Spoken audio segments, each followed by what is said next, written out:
Hi kids, do you have parents telling you how realistic these clearly AI pictures look? Well, if not, you orphans, welcome to Scream 7, the only movie that tells you that maybe AI should take over the world, because then we wouldn't have to sit through this humongous piece of shit.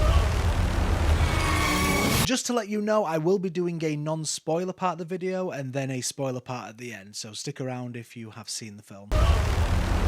Scream 7 is directed by Kevin Williamson and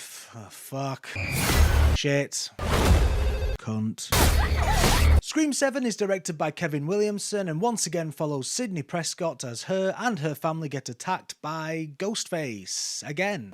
Now look, in my previous video I did say that this movie sounds like a nightmare, so you may think that I didn't want to like it, but I love Scream. I want this movie to be good. But Jesus Christ, this is terrible. You're spoiling it! You're spoiling everything! The opening of every Scream movie is a starting kill that we all know. This one is fine, I guess. There is a lot of fake jump scares with two annoying characters and no subtlety at all. It's basically everything I feared. A nostalgia bukkake party of characters standing around saying, "Do you remember Scream? Remember Ghostbusters? Oh, I remember. Then we have a very long setup to the plot. Not much happens in the first half, however, it's carried by the main focus of the movie, the relationship between Sidney and her daughter. Not the mama. Not the mama. It helps that Neve Campbell is great in the movie. It's the best she has been in a while, and it's nice to see her as the lead again. However, her daughter, played by Isabel May, is a weird casting choice. She has like this raspy voice and seems disinterested with being in the movie, so she kinda drags it down. Maybe.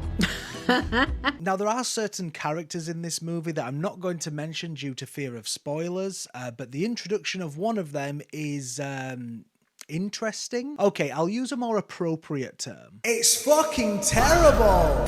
What? The movie uses AI, deepfaking something to explain some things, and it feels like your divorced dad liking photos of AI women with 3 tits on Facebook, thinking they are real and then showing you. Every time it's used, it's awkward, cringe, by the end doesn't even add up to anything, and this ties into the biggest issue with the movie.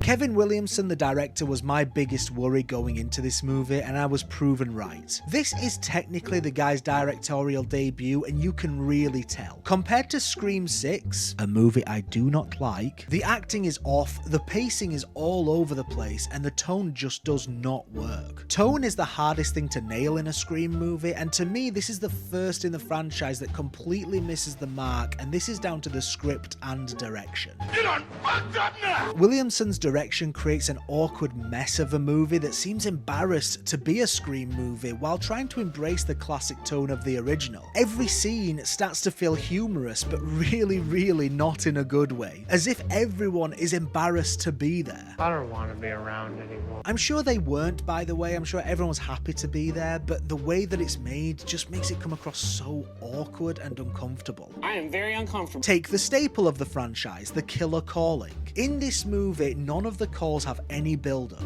no tension, and just start. There are many shots of Ghostface just there in the background, and then nothing happens. And as I said, every mention of technology in this movie makes me feel like a boomer asking why I can't say the N-word. Sure you can. Say it right now. It gets to the point where punches don't even seem to hit. Like, this is just badly made at this point. In all the Scream movies, there is a lot of meta commentary.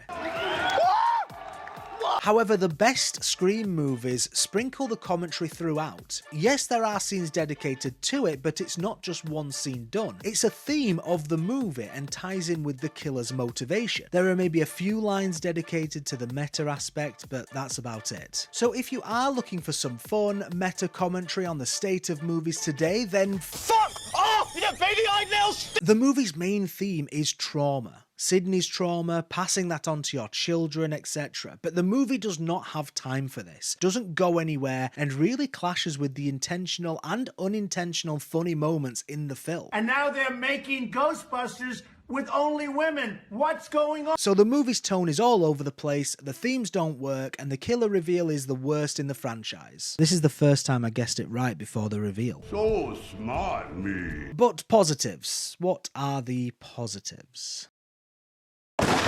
Oh, there is one fun kill that made me laugh, so that's good. Oh, and Gail is good in this. She is mainly here for comic relief, but it does work. And there is a scene between her and Sydney that is genuinely quite emotional.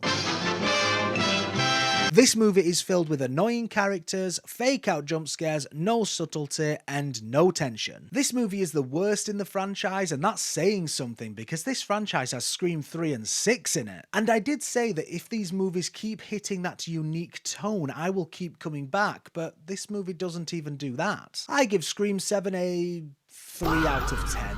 Yeah, that sounds about right. I have heard that some people don't like this movie due to political reasons. I mean, I don't know about that. I just don't think it's very good. Now we move on to the full spoiler side of things, so if you don't care or you've already seen it, feel free to stick around. It's going to be a short section because there's just some things I need to talk about. So to start things off, Matthew Lillard is in this movie as AI, I think. The first scene with him is on a phone, and at first I was like, hey, here he is. But as the conversation goes on, you start asking, why is this so awkward and terrible? Brother, Let's be honest, you can't recapture that youthful spark that Stu Macher's performance requires, and shooting him over the phone as the first reveal is so anticlimactic it's painful. This happens a few times, and I hate to say it because I love Lillard, but every second he is on screen, it's uncomfortable. I do appreciate that this is a different type of mystery at first, but for a good while there is no forward momentum. I understand some people don't like a change of formula, but it's good to do things differently. But it still has to, be good. Then it turns into a more typical Scream mystery for a second, but goes nowhere because we have to make room for this terrible reveal. The reveal of the killers is interesting. Oh wait, no, not interesting. It's the worst in the franchise. This is the worst. It's some woman and some janitor. If you have seen my previous video, you know I have big problems with the reveal in Scream 3 and 6, but this one is somehow worse. The killers are in one scene. You can't do that. How does anyone write that and think that's a good idea? I may not have a brain, gentlemen. The motivation has nothing to do with anything, and like Scream 6, I don't understand why they dress up. They aren't obsessed with the movies. What's the point? But why? Oh, before that, some other killers from the Scream franchise show up. It's like an AI thing, but for some reason they're all old as fuck. Why? The whole thing is just so awkward and seems like one big joke. Maybe this movie was all one big joke. Like this scene in a bar. The Gen V kid gets mad, then just starts flirting with some girl. Was this whole thing a tax write-off? I think this is one of those movies that the more I think about it, the worse it will get. So maybe this will be a 2 out of 10 next year. I'll let you know. Thanks for watching. This video is sponsored by having Tourette's at the BAFTA.